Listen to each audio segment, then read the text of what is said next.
Sit back and get ready to have the most fun you ever had with an electronic device. All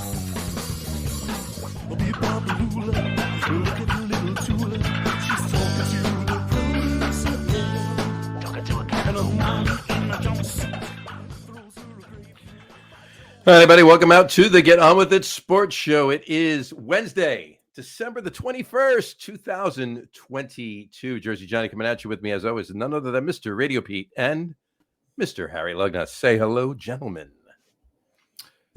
Happy holidays. Hi, guys. Hi. Hello. Hey, happy holidays indeed. It is holiday week, right? Christmas is this weekend. Christmas Eve, Christmas Day this weekend. Festivus is coming up, but more so than that, Hanukkah is upon us and everything else. Yeah, Festivus is the 23rd, as you know. But yeah, Hanukkah, everything else. Happy holidays to everyone, to one and all. It is a wonderful, marvelous, glorious time of year, and we are happy to be with you tonight, celebrating a little with you. So anyway, enough about that. How are you two gentlemen on this fine evening? Fabulous. Yeah. Are you absolutely fabulous? I am fairly fabulous. Fairly fabulous. That was the working title of that show. But I'm going to crack open what you would think could be a beer, but it's not. It's a seltzer. It's an antacid. Oh. A seltzer. Seltzer. Not an alcoholic seltzer, just a seltzer. Just a lemon lime seltzer. Actually, it's not even lemon; it's just lime. From ShopRite? No, I actually got it at Costco. Actually, it's Polar Seltzer. Kirkland Seltzer. Kirkland Seltzer. No, it's actually a name brand. It's Polar. Polar. Yeah, they make it in the North Pole. Excellent.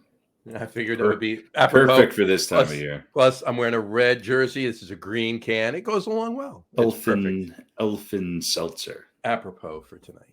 So anyway. Yeah, so we got some fun stuff for you tonight. Fun. We usually stuff. do every other Wednesday, but we obviously are going to be, celebrating with you, all the holiday stuff this evening. So, in any event, should we jump right into it with just a quickie? Sure. Absolutely. It's quick. All right, let's get into it with just a quickie. There we go. Just a quickie. We got to do a sounder for that. We got to kick off 2023 with a sounder for some of these segments. So, by the way, I did remember. I did forget. I remembered after we finished last week's show, we didn't do the "Are They for Real" last week. Yeah. I thought we did. No, we didn't. We didn't do an "Are They for Real" last week. So we have to do it this week. We should do it this week. Yeah, I think we should save it for next week. Okay. Whatever you want to do. So is it that good? You want to just save it for next week? Yeah, this one is particular for particular. If we do it next week, it'll actually we'll have some clearer answers. Fair enough about what's real and what's not. There's a lot of iffies right now. All right. So we'll do it. Are they real? We don't know because we don't know the answer. There you go. All right. Well, just a quickie. We'll start off with this week's NFL. Just a quickie. Here we go.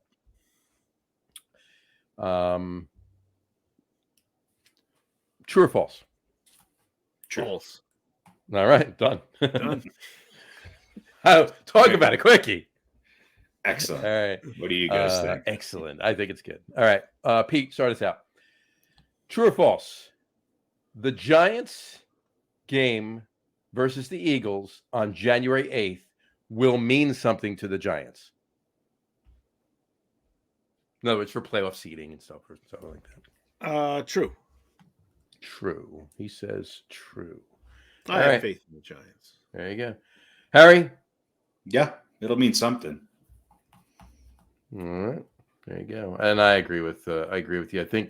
I think they will be at a position that if they can win it and the Eagles are taking a snooze because they're in or whatever, I think it's definitely going to mean something. Anyway, all right. Back to Pete. Same question for the Jets, though. True or false? The Jets versus the Dolphins in Miami on January 8th will mean something for the Jets. False. false. No faith. They'll be done.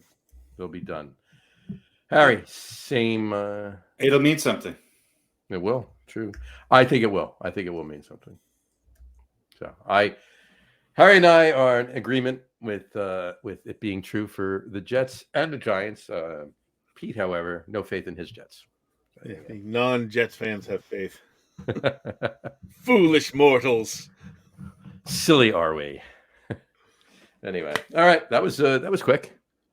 See, it would have been fun. It would have been a little more fun if there is a sounder. We got to do a sounder. We have to make a sounder for that. Yeah. I think we do have to make a sounder. All right. I have some ideas. All right. Yeah. The boy is coming home soon. So you can get cracking on some of that stuff. He's just stupid college senior year. He doesn't have he feels like that's more important than making sounders and themes for the show. On, unbelievable. And I'm like, this. Can you set him straight? Well, I tried to tell him, what do you think is paying for your education? Right. Exactly. But that's not this show. So he said, did he know? He did. Because I've mentioned it before. He said, when you start paying some of my bills, I'll start writing you some themes. Singles. There you go. All right. That'll work. All right. On that note, let's get into the quiz. Let's do the quiz. Michael Strahan is out.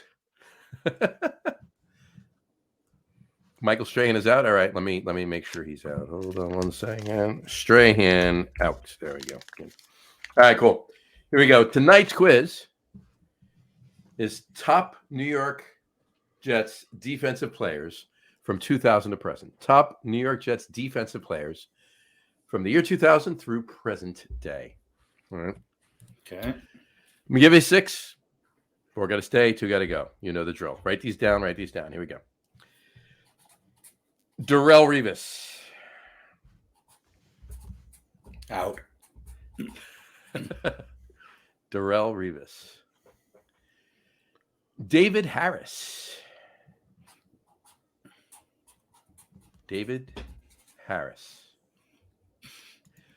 Sean Ellis. It would make more sense if it was Ellis Island and not Revis Island. Right? Damon Harrison.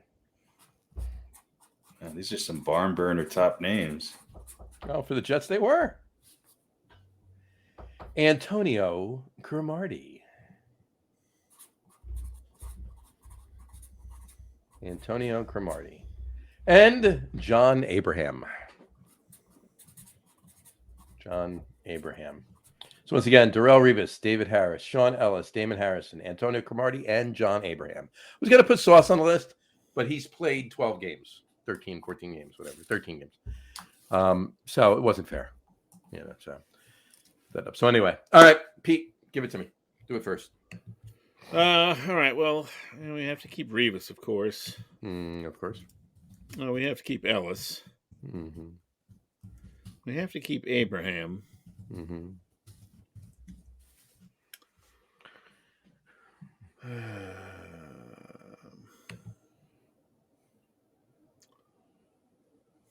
I'm gonna keep David Harris. All right. And that's it. Oh yeah, that's right. That's all I got to do. There you go, and you're done. Darrelle Revis, David Harris, Cromartie, Sean Ellis, and John Abraham. You're getting rid of Snacks and Cromartie. Yeah. All right. Harry. Sure. I don't remember 2 of these guys. So, I'm going to go with Harris, too. That sounds like a good suggestion. I think it'll pair well with the Abraham, Cromartie, and Revis. All right. So, you're picking Revis? Yeah. Revis, Harris, Cromartie, and Abraham. All right. You're getting rid of Sean Ellis and Damon Harrison. I don't know. Should I? I have no idea. Well, Snacks Harrison, after he left the Jets, went to the Giants for a while, and then I know who he is, but he's not one of the best players of all time. Yeah. No, for the Jets. Yeah, no, I know. Cool. All right, so you got Revis, Harris, Cromartie, and Abraham. There you go. Cool. For me, just so you're aware, if I was picking Revis, Harris, and Abraham would be my top three, and I'm torn between Sean Ellis and Antonio Cromartie. If I had to pick, I'd probably lean towards Sean Ellis, but either or would be fine. Sorry, Snacks. Snacks does not. I think Cromartie was good, but there was Sean Ellis was pretty tough from the Cromartie edge. was known, I think, as much for other things as he was for his defensive prowess. Right. So a lot of people go, and I'm not saying he was not a good player. He was, but yeah. Fair enough. But no one way or the other, we were all in lockstep that Damon Harrison does not make the cut. So there you go. Sorry, Snacks. Yeah. All right. And David Harris, good choice, Harry. He had like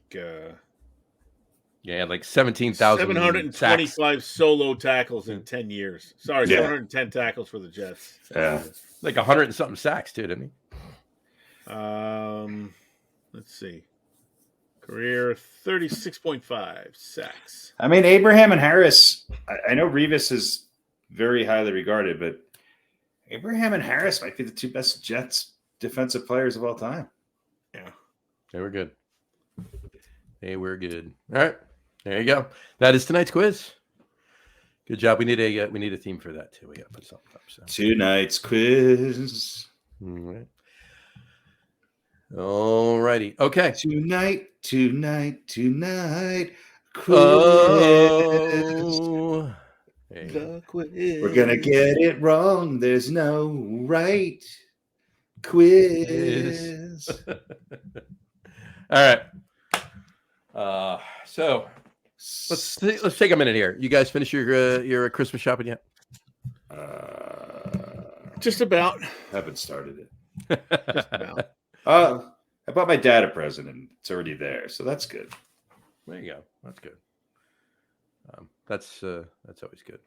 Yeah, as I said last week, I'm buying things that are cute and not particularly meaningful, but a little more frivolous this year. Gotcha. Very nice. Very nice. Yeah. Christmas Eve, Walgreens. A lot of good stuff for $1 there. It's true. Really? I have a couple things I always like to save, just like I got the main things, right? I'm good with most everything, but I always like to save a couple of things to go out on like the 23rd and get, right? Just not because I want to wait till the last minute. Only a few things, right? Only because I want to go out and see everybody else getting pissed off because they got to do all their shopping or a lot of their shopping, and I know I only need like 2 or 3 things, and I'll have a coffee, I'll walk around, I'll do whatever. It's just something I like to do on the 23rd. But in any event, that's me. Yeah, I used to actually go out like early on the 24th and do the vast majority of my shopping. Mm-hmm. I will tell you this. One year has gone back 25 years ago, maybe, or more. One year I was just so busy with work, like literally working 14-hour days, 7 days a week, like literally through the entire month of December. I literally did every single bit of my Christmas shopping on the 24th. Everyone got it. And everyone got Pimento loaf, beer, bologna, a couple sticks of pepperoni, and a gift card to Exxon. That was it. Done. Nice. No, I'm kidding. But well, luckily there was somebody else doing some shopping, not with me, but like during the time. So, and the things that I had to get, I got that day. That's all I meant. Anyway, that's a good way to do it. So cool. All right. I think it's time that we move on to the rapid fire quiz. What do you think? You think rapid fire? Well, I think this will be the week that Pete comes out victorious, or at least gets a little closer. Maybe gets 3. All right. I'm poised. I'm on the verge of 3. Yeah, you are. It goes 4 weeks ago, you got 1. 2 weeks ago, you got 2. So you're poised to get 3. So let's see. There we go. Get 4 by that numerical progression. 1, 2, 4. Yeah, you're right. You're in trouble, Harry. 1, 2, 3, 4. Everybody close the door. 6, 7. All right. Wrap it up. You skipped 5. Okay, here we go. Let's kick it off right here. Again, just a reminder, 2 weeks ago, Harry beat Pete 6-2. So there we go. All right. So here we go. Let's kick it off here. Pete, you are first. You ready? No. No, you're not. But you're going to go anyway. Here we go. All right. Never stopped me before. Pete, your first question is the following. The Galloping Ghost, Red Grange, played for what team? I'll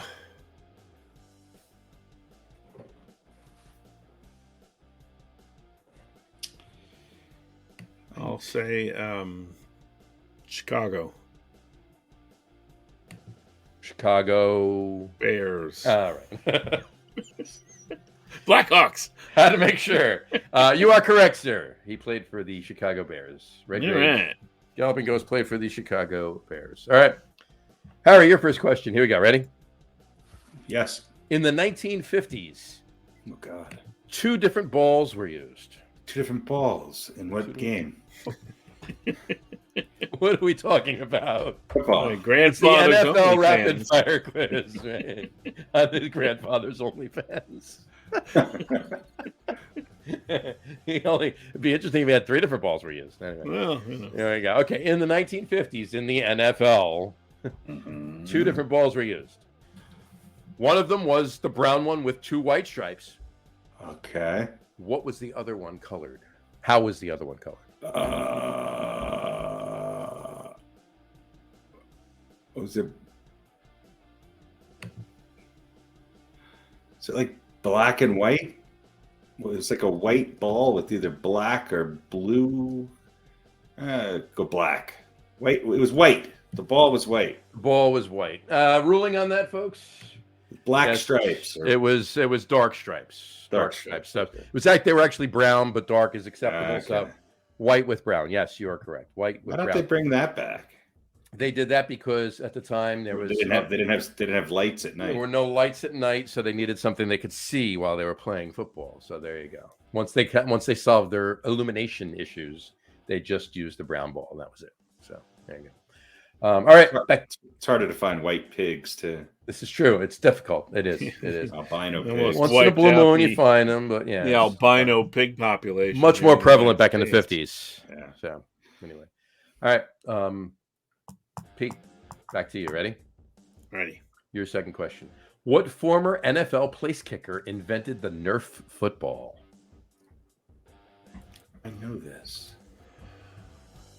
What former NFL place kicker invented the Nerf football?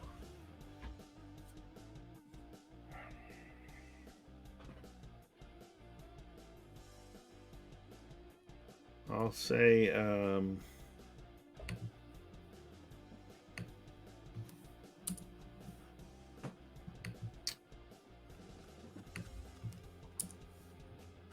Red Grange. Chicago Bears. I'll say place kicker, huh?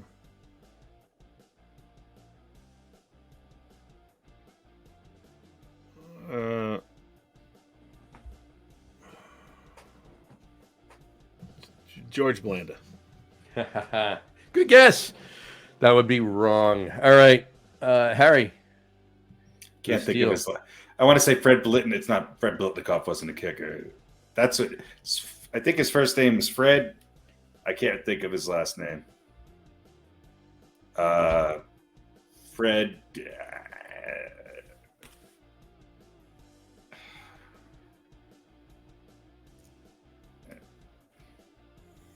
Cook. I don't know. Fred Cook. Fred Cook. Damn close. Damn close. If I could Fred give you damn half close? a point, Fred, damn close. If I give you half a point, I would. So you get an A for effort. It would be that was Fred Cox, actually. Fred Cox. Place kicker for the Minnesota Vikings. Good, decent place kicker for the Minnesota Vikings. But sadly, nobody gets that one. All right. Harry, your second question. Here we go. Which TV network carried NFC games until the mid-90s?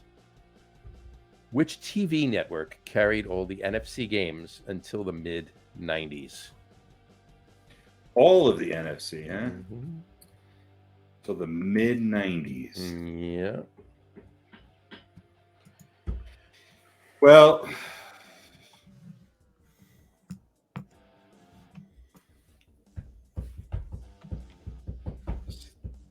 trying to think of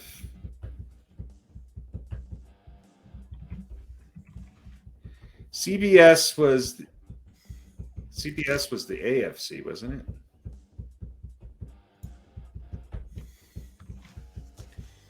It wasn't ABC, that was Monday night. NBC.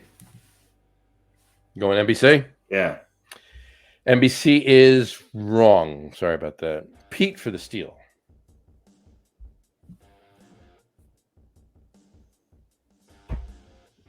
What was the question?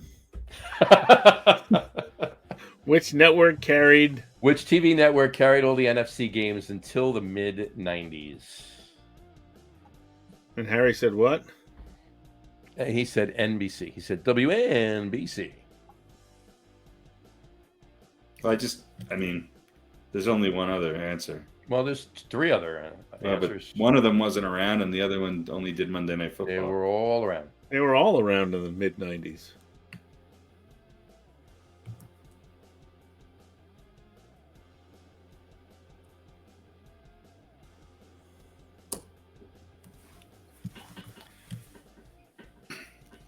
I got him back. But I don't think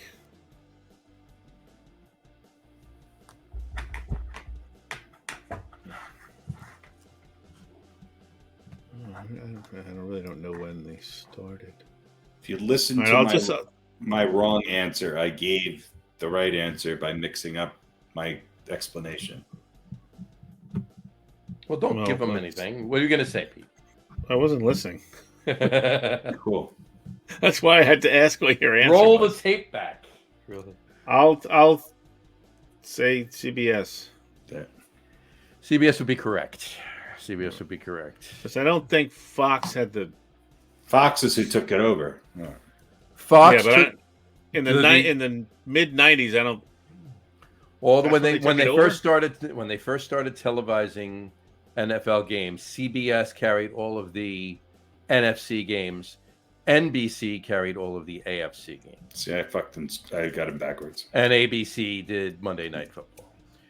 And then Fox became prevalent in the 80s, and they wanted in, so they competed for the contract, and they got the NFC contract. And then NBC lost the contract with the AFC, and AFC went to CBS. So that's how that okay. And there you go. All right. I want to stop right now and just point out the fact that if we ended the game what are you jinxing it for? Why are you jinxing it? If we ended the game right here, there would be no more questions. That's all I was going to say. So there you go. Not jinxing anything. So anyway. All right. Pete, your third question. Here we go. The Chicago Bears were originally known as what?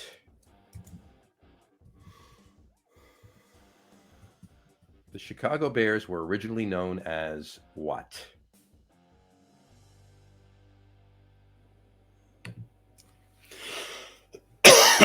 That would be incorrect. They were not known as the Us.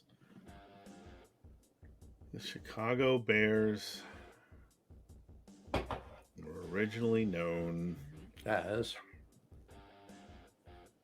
I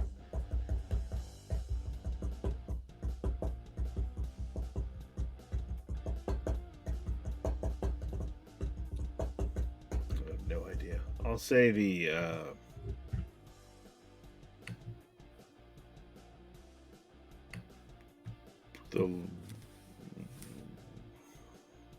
Lakers. Fair enough. Good guess. That would be wrong. Harry? It was something weird, like the Stadlers or statesmen, or I don't know. Stadlers, I guess. I don't know. Something like that. I can't think of the name. All right, fair enough. You're close. That would be. They were known as the Staleys, actually. Staley. What is a Staley? Staleys. Is that a stale piece of bread? Staleys. Staleys. I never would have remembered that. That's because it's not a word. And they weren't from Chicago either. They were the Decatur Staleys. Yeah, from Decatur, Georgia. Decatur, Illinois. Decatur Staleys. They were the Decatur Staleys. All right. Staleys. All right. Harry, stays with you. This is your third question. Here we go. The Washington Redskins, or Commanders, were originally known as what?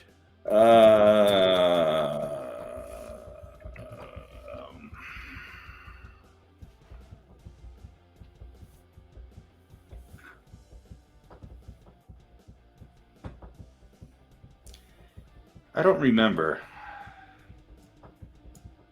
Well, that's not good. I'm trying to think.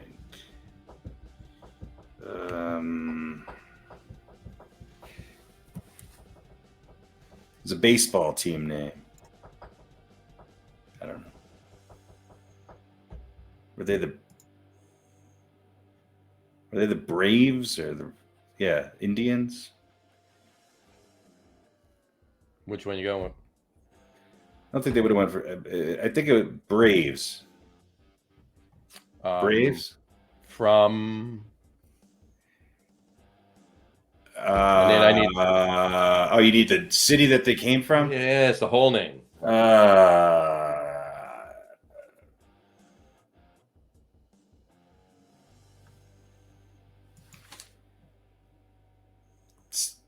Boston. There you go. You know, if you didn't say anything right then, I was just going to say, well, you got it right. They were the Braves. They were actually the Boston Braves. Very good. They actually, when they started playing football, they took the name of the baseball team that was in Boston, which was the Boston Braves. The other, the Red Sox. I knew it had a baseball. So the Washington Redskins originally were named like the New York Giants were with the New York baseball Giants. Did people get confused when they played in Washington and they were called the Boston Braves? Exactly, right. So now they started in Washington and they took the name of the Braves baseball team, and the Braves moved and they changed the name of the Redskins. Actually, I think they were the Boston Redskins before they moved to Washington, but they were the Boston Braves initially. So very good. All right. Back to Pete. Here we go. Pete, your fourth question. Here we go. What is the only NFL team to win the NFL championship in its inaugural season? The only NFL team to win the NFL championship in its inaugural season.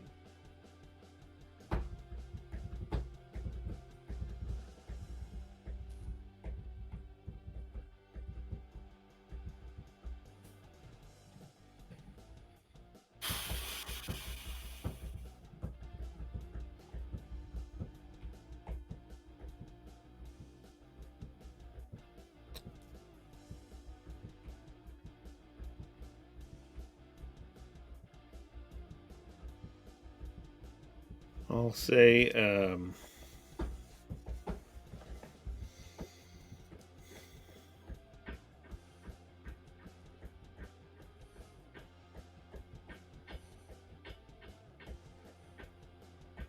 say Kansas City. Kansas City would be incorrect. Harry for the steal.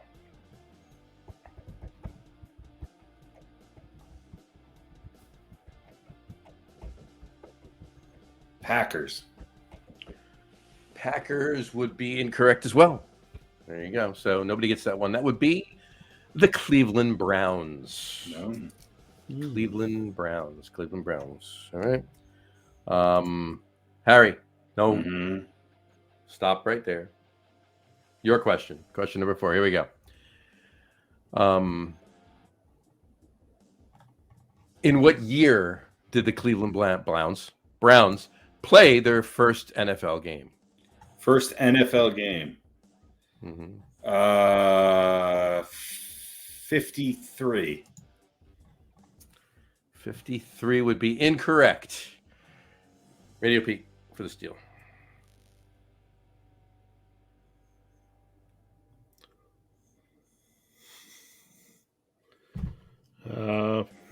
52. Ooh, closer, but not correct. There you go. 51. 19. Even closer, Pete. 50. There you go. 1950. Nobody got that. 1950. I was going to say 51, but I still would have been wrong. 1950. They won the championship game in 1950. In fact, in the first 6 years, they were a team. They won 3 NFL championship games. So they were 3 out of 6 in the first 6 years they were around. So, and we're talking about the Browns here, all right? Yeah, and they won more after that. League, right? Yeah, right. So there you go. 1950. All right. There we go. All right, back to Pete. Question number 5. Little holidayness mixed in here. All right. What is Darrell Revis's favorite holiday movie? What is your favorite thing about trees? No, I'm kidding. Anyway, no NFL. It's just some fun holiday stuff. Here we go. So Pete, okay. Here we go. What did the burglars that broke into the house in Home Alone call themselves? That was the Wet Bandits. The Wet Bandits is correct. That is correct. Very good, sir. All right. To Harry. 1950. Here we go. Fred Cox. Fred Cox, exactly. Of the Chicago Bears. Of the Chicago Bears. Minnesota Vikings. Harry's 5th question. Here we go. What was the name of the head elf in the Santa Claus? Is that a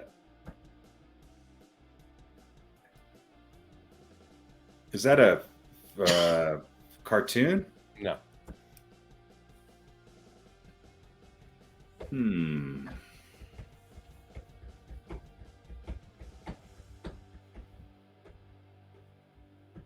What year was that movie? I'm trying to think of the movie. 93? Yeah, okay. I'm thinking of the right one. Tim Allen was in it. Tim Allen was the lead. Yeah. I know the elf. I know No the secret in that. name. What was the name of the head elf in the Santa Claus? That is just Elf Slater. Elf Slater? Elf Slater. Head elf. What was you're talking the name of the elf, not who played them, right? Not who played him. The name of the elf. Yeah. What was the name of the elf?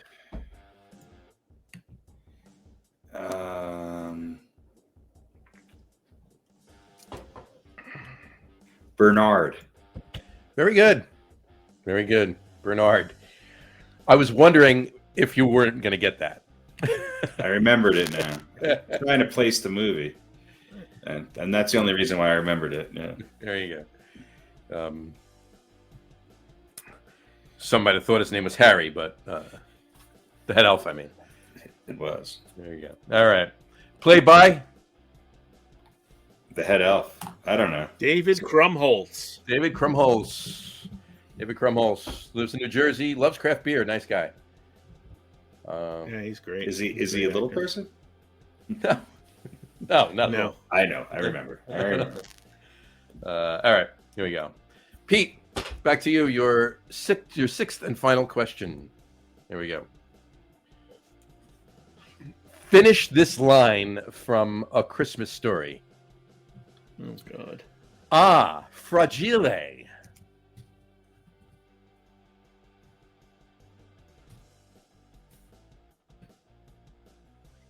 Ah, fragile.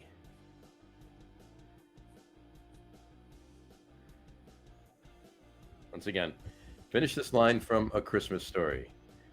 Ah, fragile. I don't know that one. I'll say it's Italian. I don't know that one. It must be Italian. It must be Italian. All right. You shoot your eye out, man. Mm-hmm. And Harry, your last question. Oh, God. What did Clark get instead of a bonus in Christmas Vacation? Jelly of the Month Club. Yep, 1-year subscription to Jelly of the Month Club. Very good. All right. Well, there you go. So it was tied going into those last two questions. But kudos to Pete. I mean, you were close on that one. You were close on that one. So close on that one. So I think you can give him the Italian one. I think we can give him the Italian one. You want to give him the Italian one? Ruling? No, I wasn't. I mean, I honestly did not know what it was. I just figured, fragile. The way it was pronounced, it had something to do with Italian. I do not remember that line. It said fragile on the box. He said, I figured. Yeah. Right, when you said fragile, that was either French or Italian. I figured Italian, but I did not remember the line even when you said it. So I cannot accept your charity. All right. Well, if you don't accept the charity and we send it to Harry, it's 5-3. So you actually did move up to 3. There you go. There we go. There you go. So improvement. There we go. All right. Ready? Cool. That was fun. I like that. Little throw it a little wrench into the works there for with the Christmas movie questions there. The rapid fire quiz is neither rapid nor any signs of fire. None whatsoever. All right. Fragile.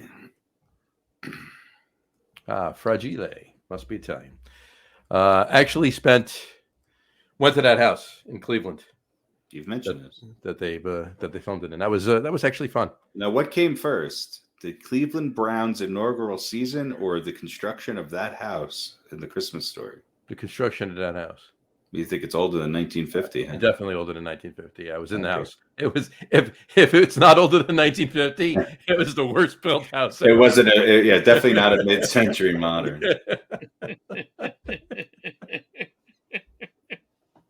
It was built from the carcasses of several houses that were built in 1948. So you think about it. The movie came out in 83. All right. So that means... Well, I thought it was before that, but yeah, you're right. It wasn't 80s. It was supposed to be in the 50s, right? 30s. 30s. Okay. 30s. So, but had the house been the exact same age as the first season of the Browns, it would only be 33 years old.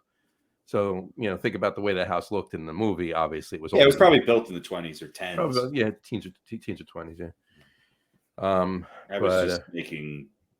I know. I was trying to connect disparate plot twists in our rapid fire quiz. I know. That's interesting, though. I like that, though. But it was actually cool.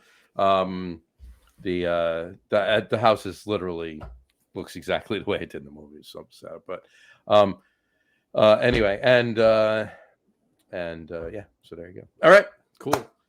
That brings us to our top 10 sitcom, our top 10 list. Well, it's been doing top 10 sitcoms. So this week we're doing top 10 sitcoms. If you know, 2 weeks ago we did 80s. 2 weeks before that we did 70s. This week is 90s. Top 10 sitcoms from the 1990s. Top 10 sitcoms from the 1990s. And in true Get On With It sports podcast fashion, we have 135.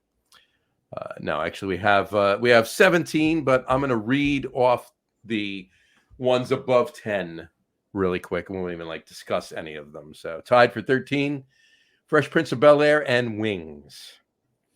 Tied for Wings. Okay. Tied for 12, Daria and Mr. Bean. Mr. Bean.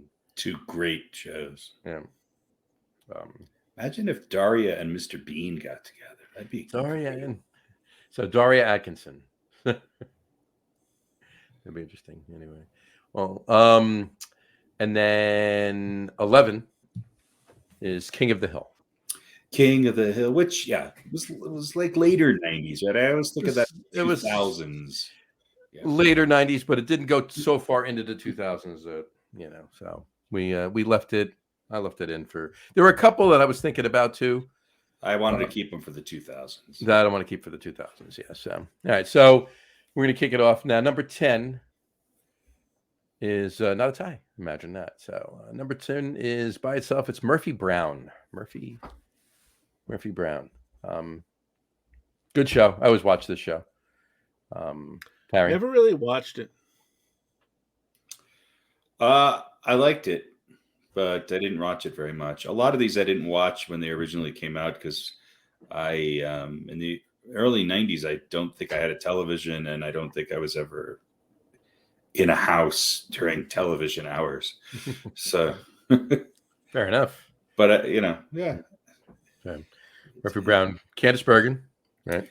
Yeah, very good. Good show. Very good. Yeah, right.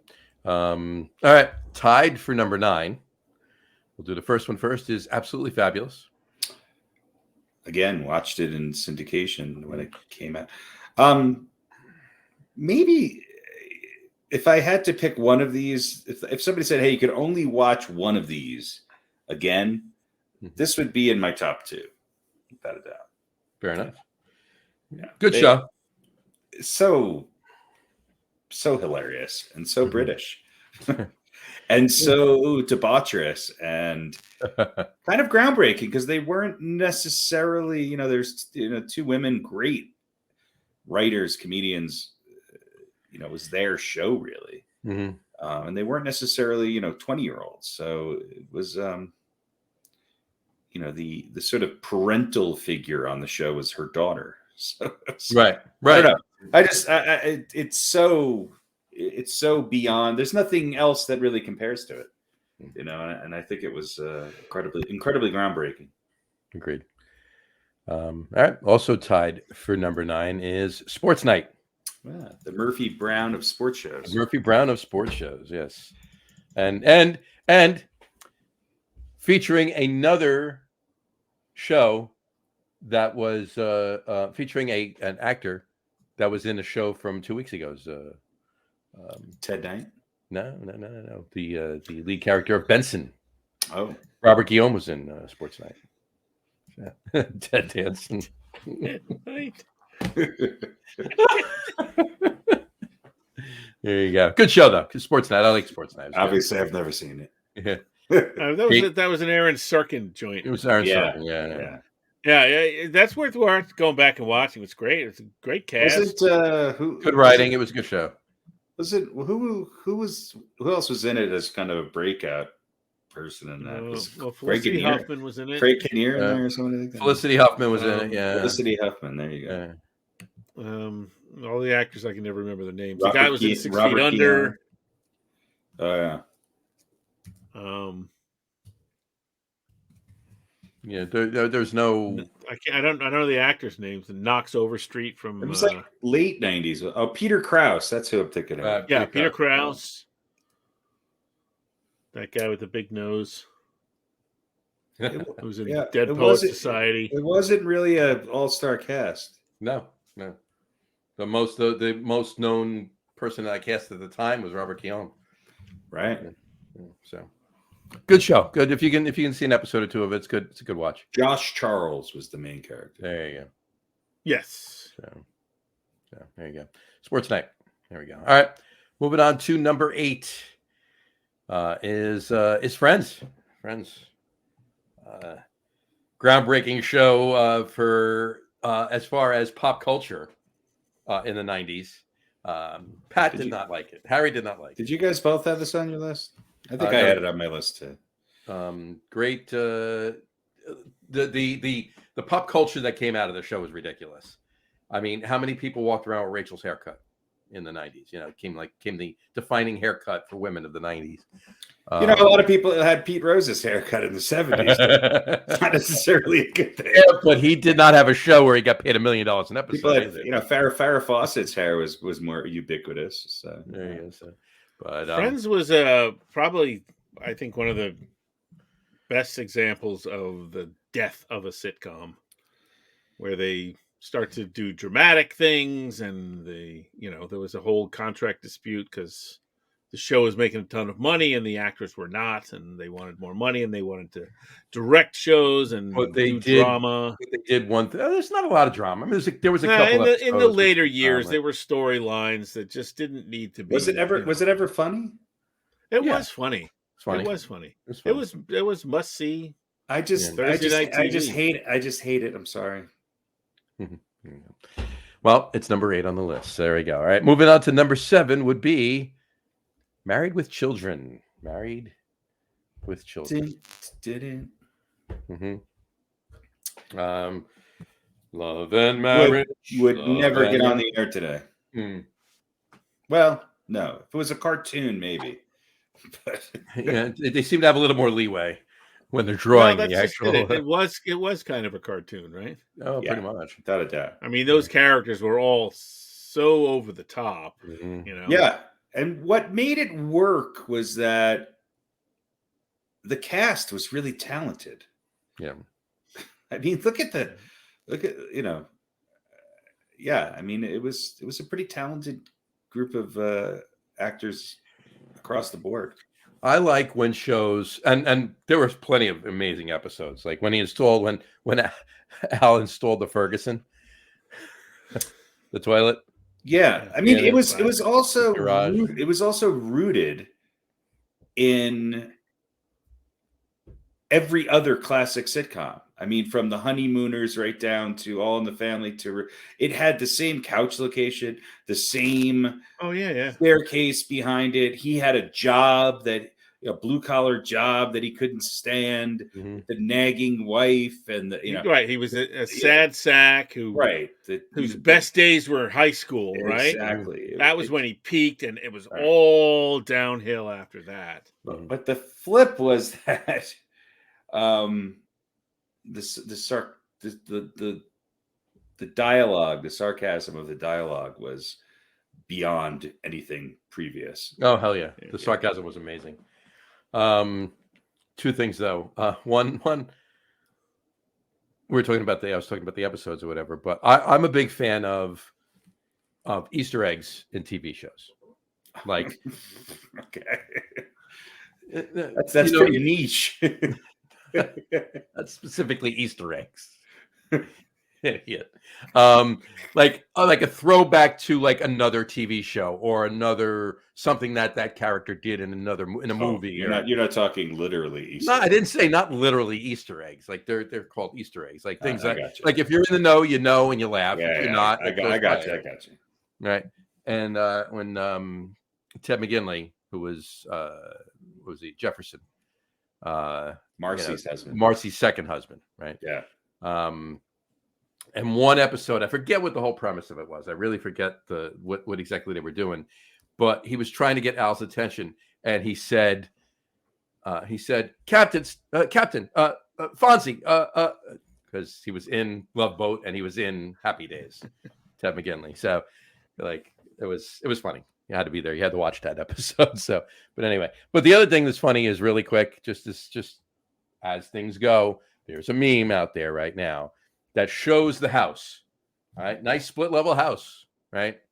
I mean, I'm pretty sure it's a split level, right? It could be colonial. I'm pretty sure it was a split level that they were showing. But in any event, nice big house in the suburbs of Chicago. And it said on it, what amazed me the most about Married with Children is that his wife didn't work and he was a shoe salesman and he afforded this house. Well, the house was pretty blue collar when you saw it from the inside. It was just true, very true. Could be an old family house. Who knows? I just thought it was. I think that was a riff on every other sitcom where the exterior shot of the house never matched what was on the inside. What was actually inside the house, right? Yeah. Absolutely. Yeah. All right. So 7, Married with Children. Moving to number 6, Roseanne. Speaking of blue collar, did I? I'm sorry. Who's there?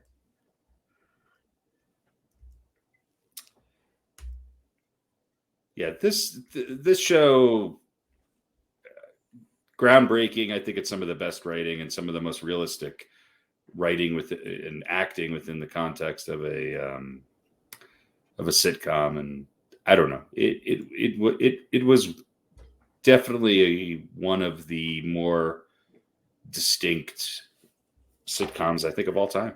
Mm-hmm. I have to agree with you. It was definitely it went in a different direction than a lot of them did. That's for sure. But definitely distinct is a good word for it. Yeah, that was like when people were angry in Roseanne, they were really the characters were really angry, as opposed to sitcom anger, like Right. the usual sitcom anger, where they go, "Oh, you're insufferable," you know. Mm-hmm. Like And they were things weren't always really resolved. Things weren't always right, resolved. exactly, right. You know, they were really pissed about something that somebody really fucked up bad, and they, you know, most of the time managed to work through it. But you're right, sometimes they didn't, and it was about a more, I mean, no It family was is a really. struggling blue collar family that I think Yeah, it was a struggling blue collar started family, and they were all started funny, yeah. but they And had real problems. and they all had to work shitty jobs, and I think it started to hit on, just struggle and power dynamics within married couples and a lot of different things. It was and look, Roseanne was certainly the creator of the show. Her stand up prior to that show was some of the best that I've ever seen, and she was a star. And there's very few shows that had two fat people who weren't very attractive and a couple kids who looked like every other kid that didn't look like spit shined Hollywood actors with perfect teeth. So it was real, and that was refreshing. Yeah, it was. Absolutely. And I think flannel shirts became popular because of Roseanne. Yeah, probably. All right. So there you go. Number 6, Roseanne. All right. Number 5, we have another tie. Oh, First one is Everybody Loves Raymond. Everybody loves Raymond. Raymond. He's got a deep voice, but yeah. Oh, this. I mean, yeah, how can you beat this? The you know. You want to talk about Peter Boyle and a great cast, right? Yeah. Well, it was kind of like Roseanne and Seinfeld had a child. Yeah, to a point, I guess. The parents were kind of like the Costanzas. I mean, it was. It seemed familiar. That's all I could say. Like you sort of, it didn't seem original, but it was good. Right. Well, it was very relatable, right? Yes. Every husband was, put upon. Every kind of sad sack guy was put upon and nagged by his wife. And then the King of Queens, exasperated wife, the King of Queens was an the direct idiot, ripoff of this. Yeah. Yeah, everyone whose parents were overbearing, and especially the mother, and a father who was, out of it half the time. It was familiar. Right. People could relate. And Tony, who knew Tony the mechanic from Seinfeld was Raymond's brother. Well, I mean, hey. Right, so there you go. It was a good show, though. Everybody Loves Raymond, tied for number 5. Also tied for number 5 is News Radio. News Radio. Good show. Very underrated. I did not see it when it was on, but I've watched it since. And I watched it when it was on. I get into it when it was on. Talk about it. This was must watch. Top notch character actors all put together in one show. Yeah. I mean, what's his face from Kids in the Hall? Dave Foley. Dave Foley. Bill Hartman. Bill Hartman. Yeah. And then what's his name was the who wound up being in what was the speaking of Jennifer Aniston, what was the cult movie she was in about corporate? She worked at like the Friendlies, not Office Space, Office. Anyway, the guy Stephen Root was was Milton from the Office Space. Yeah. Office Space, yeah. Office Space, yeah. He's a great actor. He was great in this too. Yeah. And Maura Tierney, right? Andy Dick. Maura Tierney was in this. Andy Dick, yeah. And everyone's favorite expert on everything, Joe Rogan. Mm-hmm. Yeah. Everyone's favorite expert on everything. Yeah, no, it was a great cast. It was a good show. The writing was great. Like you said, the character actors put together in an ensemble cast. It was a good show. It's out there. You can see it. Phil Hartman actually died during this, right? During the show, Yeah. Mm-hmm. Well, untimely and at the hands of somebody else. Yeah, good show. And of course, it had the element of radio. Right. Yeah. Oh yeah. Something that I love. Unlike any radio station I've ever seen, with the broadcast booth in the middle of the place, in the middle, right? Yeah, glass tube. Yeah, but still, Jimmy James, right? Wasn't that Stephen Root's character, the owner of the station, Jimmy James? Jimmy James. Yeah. Yeah. No, I never saw a studio like that either. No, it looked good on television, though. It did. It was definitely a good design. So made for conversation. All right. Also tied 4-5 News Radio. All right. That gets us to the top 4. No more ties. Here we go. Number 4 is the Larry Sanders Show. Ah, man, I missed that motherfucker. Yeah, that was a good show. And we had 2 weeks ago, we had the Gary Shandling Show. On the this show is so good. I mean, I rewatched it during COVID lockdown days, and it's spectacular. Yeah, this was definitely one of those shows that can be rewatched. That's for sure. Yeah, it's funny. It's tongue in cheek. There's the humor within the humor, right? The show within the show. And the commentary on the talk show world was just right. Yeah, that's what I mean. It's the content of the show, but it's also the content of the behind the scenes and. Definitely. All right. Yeah. There you go. Number 4, the Larry Sanders Show. All right. Bring us to number 3, The Simpsons. The Simpsons. And what's weird about this is it started in the 80s, right? 89 it started. And this is on the list for the 90s, but it's still on today. It's pretty spectacular. The show is going into its 34th or 35th season. Yeah. It's crazy, right? Pretty groundbreaking. I mean, there are Simpson fanatics. I'm certainly not one of them, but there are, there's still, it still has new shows, right? On Fox. Mm-hmm. It's on network television. That's what makes it crazy. Fairly close to a Simpsons fanatic. But I remember I was living out in Washington State. Wow. Where'd you live there? Where'd you live in Washington State? In Bremerton, Washington, which is right across the Sound from Seattle. My good friend of mine was in the Navy, and so they have the facility out there, and there's a sub base up in Bangor. Bangor? I don't even know. Bangor, Washington. So anyway, the Simpsons were little bumpers for the Tracy Ullman Show. Oh yeah, that's right. That's how they started. Yeah. Yep, it was like the little 30-second vignette, and then you'd go to commercial, and then they'd come out of it, and then they would resolve whatever the crisis was.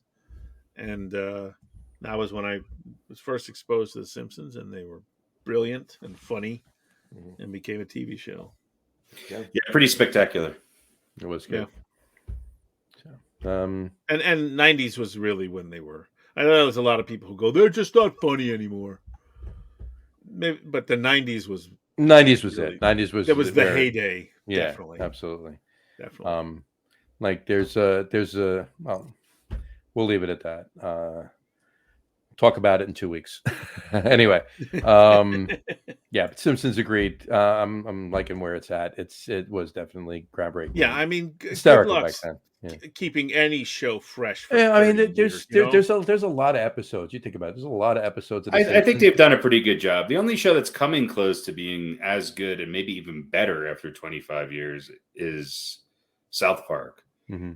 But yeah, whatchamacallit, there's a lot of episodes where the comedy doesn't stop. It's at the line, following the line. Everything's funny. Yeah. It's just a laugh. There's shows where you don't stop laughing, and you'll miss stuff because it's just one joke after and it's hysterical. So well written, very good. So number 3, The Simpsons. The Simpsons. All right. Number 2 on our list tonight is Frasier. Frasier Crane. Frasier. Spin-off of our number 1 show on last week's or 2 weeks ago's list, and that was Cheers, obviously. Maybe the greatest spin-off ever. I would say the greatest spin-off ever. I would say of Jeffersons. Jeffersons. Absolutely. Yeah, I mean Jefferson's up there. Jefferson's is better than Frasier. You think? Yeah. All right. Well, I'll have to think about that. That's one, my but take on it. I mean, they're certainly both in the top 3. Let's put it that way. And I'm being nice to whatever else we're going to put up there, but it's definitely up there at least. But the writing was very, very great. It lasted 11 seasons. Probably could have gone another couple. You know, it wasn't getting stale. And another show based around radio. Yeah. Yeah, I mean, didn't they win like 50 Emmys or something? So many. Certainly, I think it's the most decorated spin-off. Absolutely. That you could call it that if you want. Yeah. Yeah. Yeah, it was also very funny. It was hysterical. It was there were some episodes where to this day I've seen them 100 times. I'll still laugh my ass off watching them. And it wasn't so well. It was a smarter funny. It wasn't really a little highbrow, comedy. But it wasn't slapstick. Mm-hmm. It wasn't it was a different. It had a different tone to it than most other sitcoms. Yeah. And then I always say this. I just mentioned Easter eggs before. I might have talked about this 2 weeks ago. Stop me if we did. But there was an episode in the last season where one character that's just in that episode asks Frasier, says, "Do you have any idea what it's like to play the same character for 20 years?" Then obviously, and then of course the audience just laughs their ass off, and Frasier's like, but it's funny. Anyway, but well-written show. Again, like I said, it wasn't getting stale where they had to end it. It was just, they felt it was time. They could have gone on a few seasons. It would have been fine. But anyway, there you go. Number 2, Frasier, bringing us to the number 1 sitcom on this list of the 1990s. Of course, that would be none other than Seinfeld. There you go. It's gold, Jerry. It's gold. Show about nothing. What'd you do this morning? I got up and had coffee. That's a show. You know what? This is one of those shows where if I'm flipping around the channels, there's nothing on, and there's an episode of Seinfeld on, it just stays. You just leave it. Yeah, and you know it's coming, and you know what the lines are. You know what it is. It's still funny. Still funny. Yeah, exactly. It has the best single, I think, monologue in the history of all sitcoms. And that is in the episode called The Library, where, what is his name?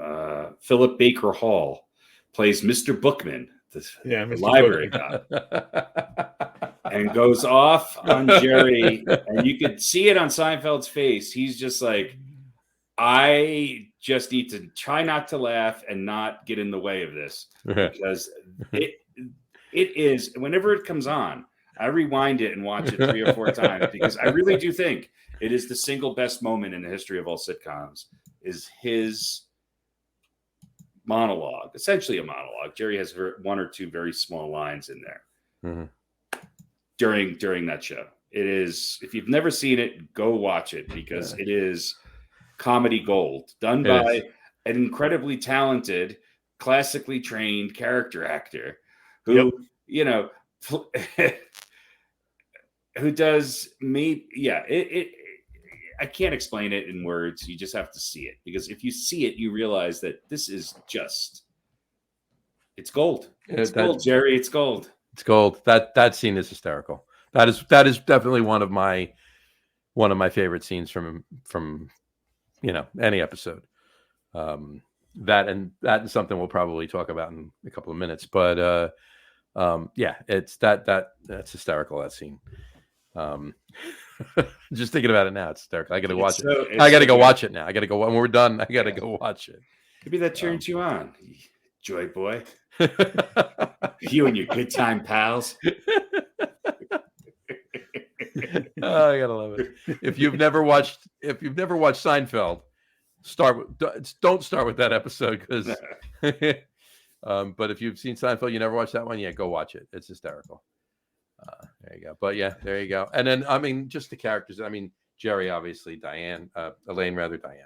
Elaine, George, Kramer, and then their parents. I mean, George is, great writing, and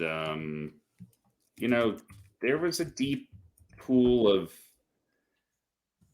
really good writers and directors on that show, and it wasn't just Jerry Seinfeld and Larry David.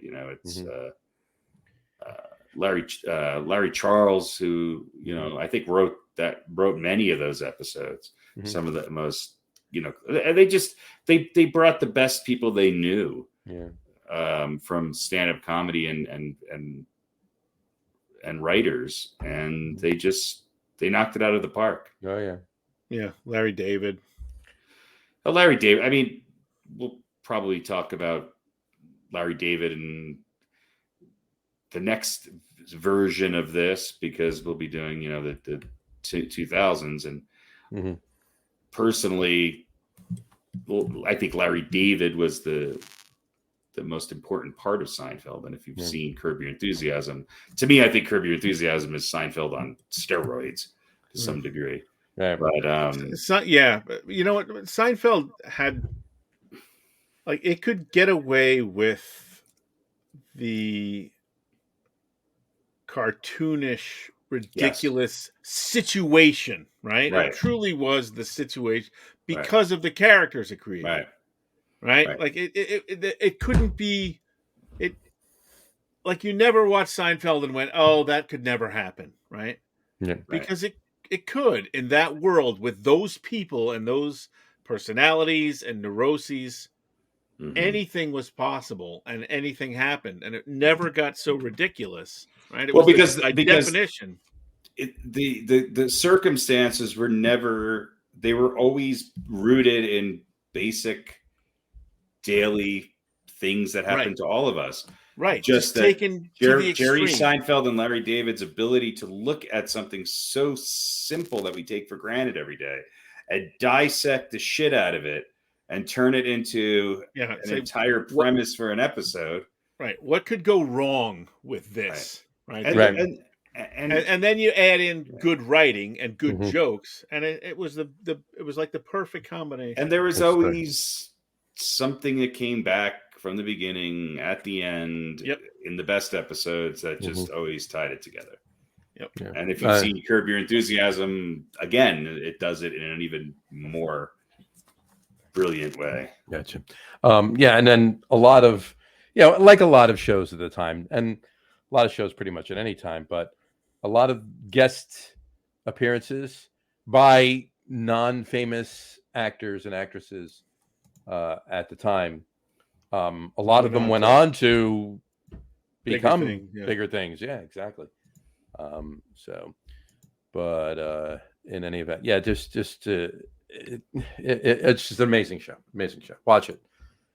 If you haven't, I don't know why you haven't, but watch it if you haven't. I mean, Julia Louis-Dreyfus was the best of the bunch as far as the comedic actors. And if you watch season 1, she's saving it from getting canceled. Literally. Great show. All right. Yeah. There's some hilariously bad acting on the part of the namesake in that show early on, but But that's okay. He's we can forgive Jerry for that. We can. He's laughing on his pillow of gold. Mm.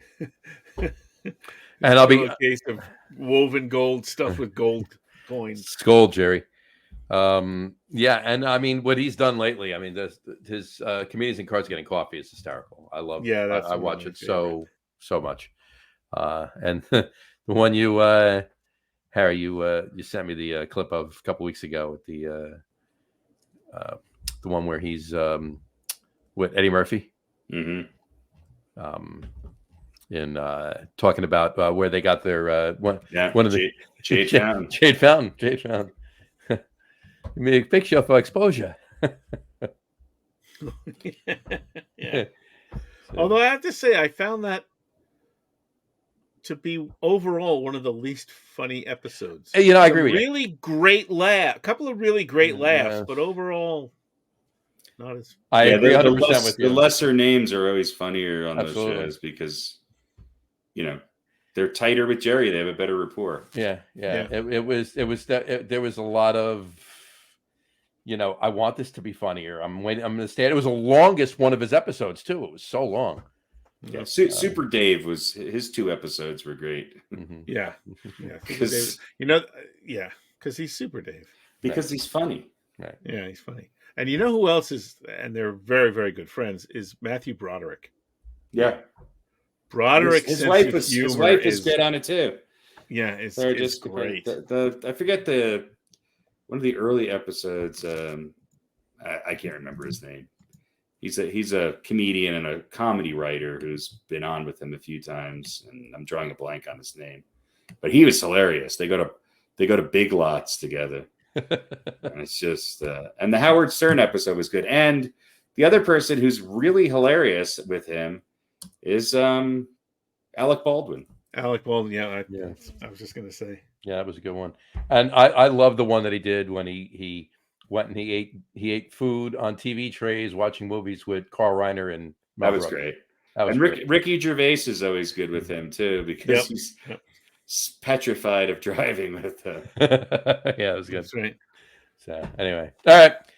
So number one show, even though we talked about several others, Comedians in Cars Getting Coffee. Comedians in Cars Getting Coffee. Now is number one is Seinfeld. All right.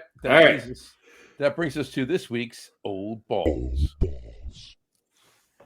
Harry, tell us who this week's Old Balls is, please. I thought long and hard about this. This week's Old Balls is none other than Mr. Jerry Stiller. Yes, Mr. Jerry Stiller from the comedy duo of Stiller and Meara with his wife, Ann Meara. But beyond being an incredible comedian, I think that he portrayed to me, since Seinfeld was our number one show of the 90s, I think his character was the number one character of the 90s, where he played Frank Costanza, George Costanza's father. And he went on then to play a similar role as Arthur Spooner in The King of Queens. But Frank Costanza is a high point in characters within the world of any sitcom. Yeah, agreed. And, whether it's him and Kramer trying to develop the man's ear / bro, the Serenity Now episode. But let's face it, other than The Library, to me, the best episode in the history of Seinfeld is indeed Festivus. Now it's the strike. The other thing that's going on in this episode is that Kramer finally, after I think 15 years, the strike is over and goes back to the bagel store. Kramer at the bagel store learns of Festivus from Frank Costanza, and the show culminates at the Costanza's house with the celebration of Festivus, with the two faces, the people who look good in some lighting and bad in others, showing up at the house as well. And of course, the airing of the grievances. And you don't see it, but the show ends with Mrs. Costanza screaming at George Costanza to wrestle his father. Mm-hmm. So, hence the feats of strength. Feats of strength. I find tinsel very distracting. Jerry Stiller, he left us a couple years ago. I want Frank Costanza to be in every episode. He was that good. Mm-hmm. Yeah. And by the way, he gave the world Ben Stiller. I'm not going to hold that against him. This is true. So, all right. Well, there you go. That's Jerry Stiller, this week's Old Balls. Old ball. Just one. Old balls. There's the other one. Anyway. One ball for each. Well, I mean, this Festivus poll only has, it doesn't have any balls. So, there it is right there. He's holding it. He's holding it, and The Rock for feats of strength in that picture too. So, anyway, all right. There you go. That's this week's Old Balls. All right, we have a quick non-sports, just a quickie. Oh boy! All right. And I got something to say for the one we did 2 weeks ago. But first, this week, please tell us your all-time favorite Christmas movie. So this would be my all-time favorite Christmas movie is not mine, yours. Your all-time favorite Christmas movie is, Harry? It's got to be Christmas Vacation. All right. Good movie. Good nipply out.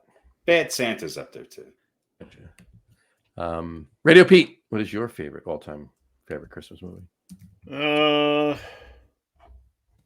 It's March of the Wooden Soldiers. I love it.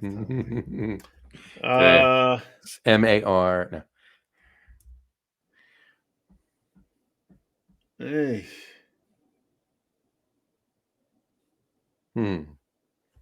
That's a tough question because I get sick of everything eventually. Mm-hmm.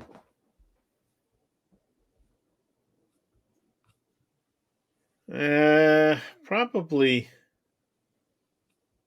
Well, and there's some debate about this. I guess I would say Die Hard. There you go. I was waiting for it. Yeah. It's a Christmas. It takes place around Christmas. It takes place on Christmas Eve. It's a Christmas movie. Right. Listen. I'll make the case for it. Bruce Willis doesn't think it is, but it's a Christmas movie.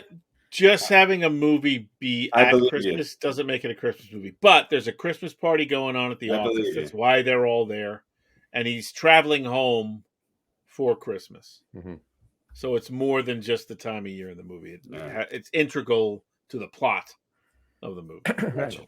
I will throw out a strange one that's not probably on anybody's top 20 list, but is worth a watch. I think it's called The Office Party. Okay. I believe Jennifer is in that as well. All right. Yeah, it's pretty good. Yeah. Yeah, that movie's chaos. Yes.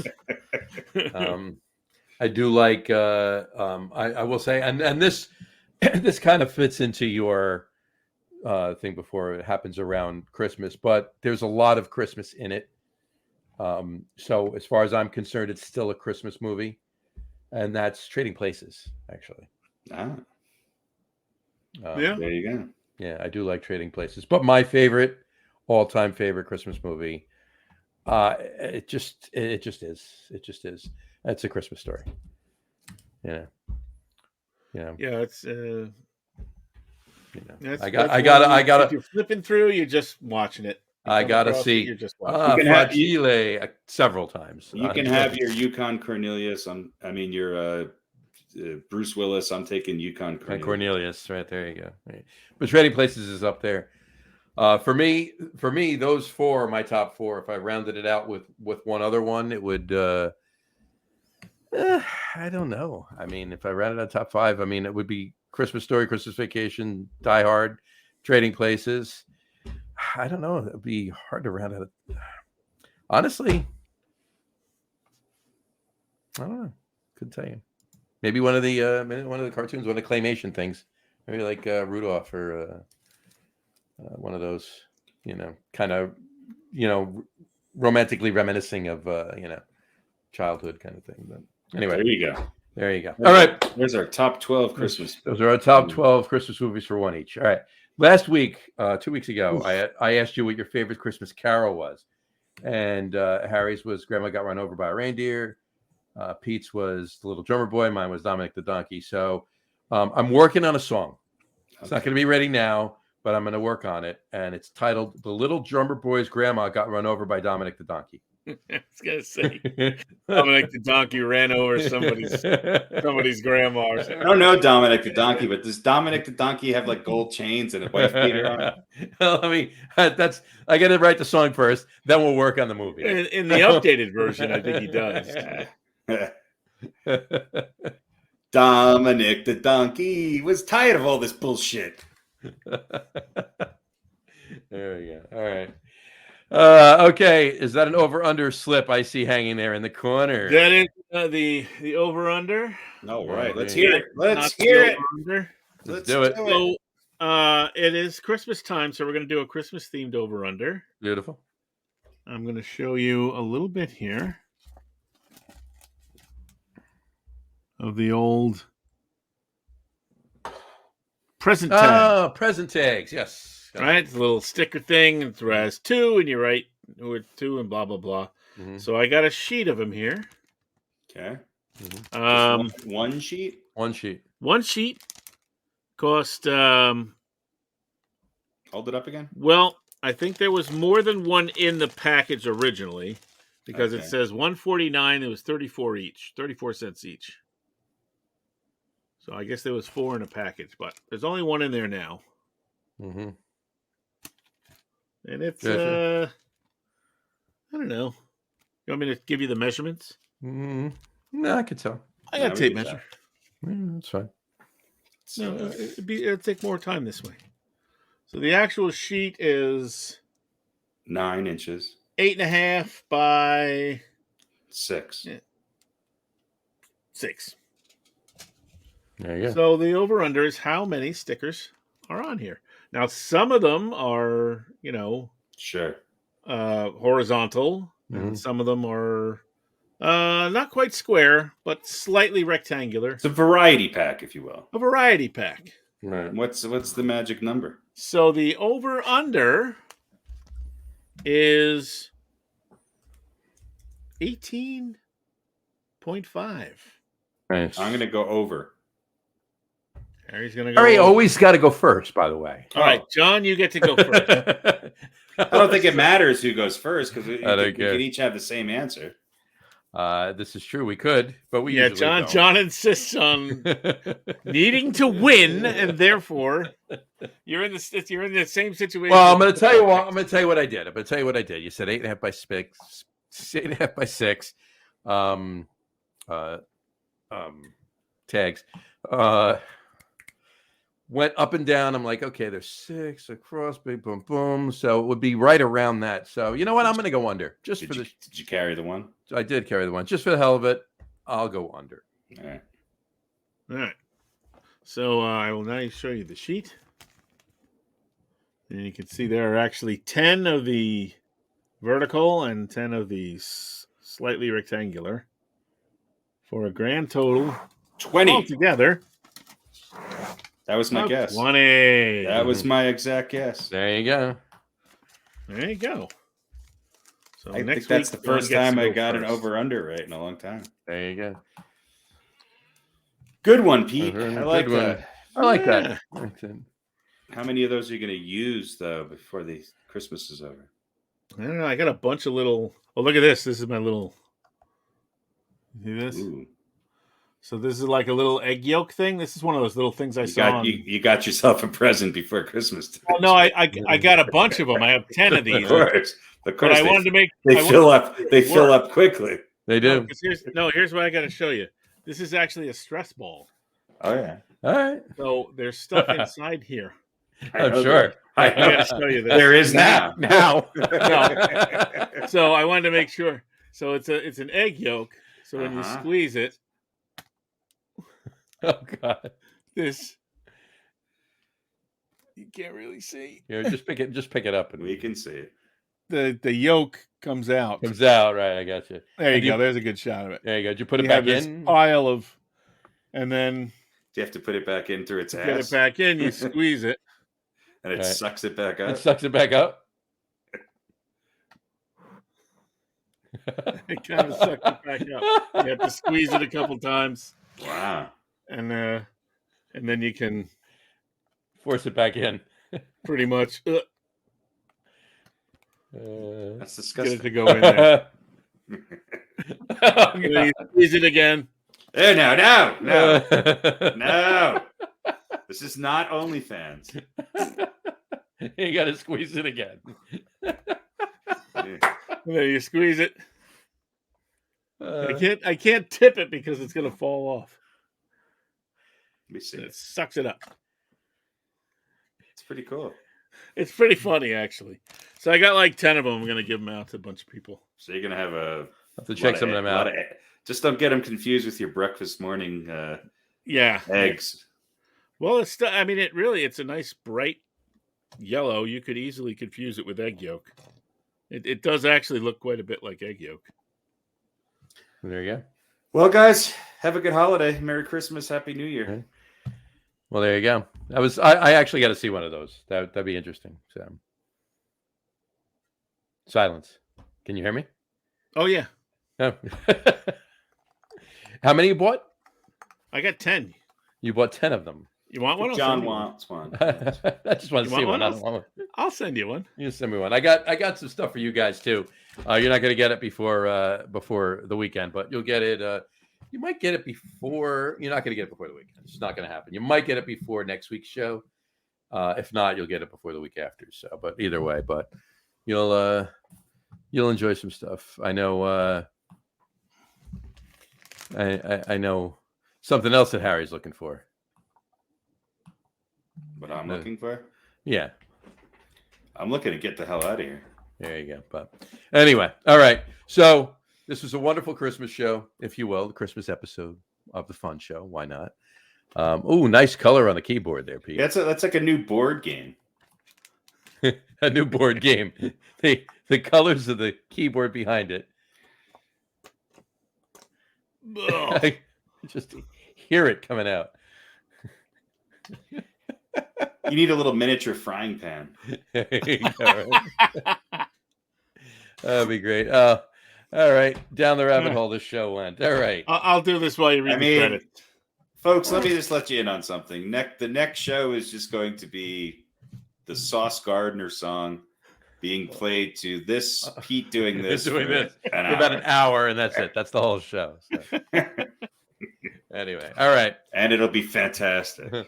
All right, you keep doing that, Pete, and I'll wrap the show up for today.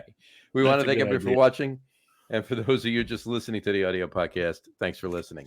Don't forget to visit our website, www.getonwithitpodcast.com. That's getonwithitpodcast.com. And please remember, like us and follow us on all of our social media, Facebook, Twitter, and Instagram. Just search for the Get On With It podcast. And of course, all of the shows are available on YouTube as well on the Logger Room channel. Remember, we go live with the video podcast on Facebook, on both Facebook and YouTube, every Wednesday night around 7:30 p.m. Eastern time. And for those of you who just want to listen to the audio podcast, if you listen to the audio podcast, you're missing the show. Exactly. You want to tune into what Pete's doing right now. Or maybe you don't. Anyway, if you want to just tune into the audio podcast, you can do so on Apple Podcasts, Spotify, TuneIn, Stitcher, Google Podcasts, Amazon Music Podcast, and iHeartRadio as well. And if you haven't done so already, please subscribe to one or more of those feeds and you will never miss a show. Again, thanks for following along with us. Have a great rest of your week. Have a wonderful Festivus. Have a wonderful Christmas Eve. Have a wonderful Christmas Day. Have a wonderful Hanukkah and any other holiday that you're celebrating. Joyous Kwanzaa. Joyous Kwanzaa. Everything, folks. Enjoy it. And for all you atheists out there, have a great Wednesday. There you go. And we will talk to you next week for our last show of 2022 before we hit next year. All right, folks. Thanks for tuning in and happy holidays. We'll see you soon. Take care. Cheers. Bye, everybody. I was waiting for that.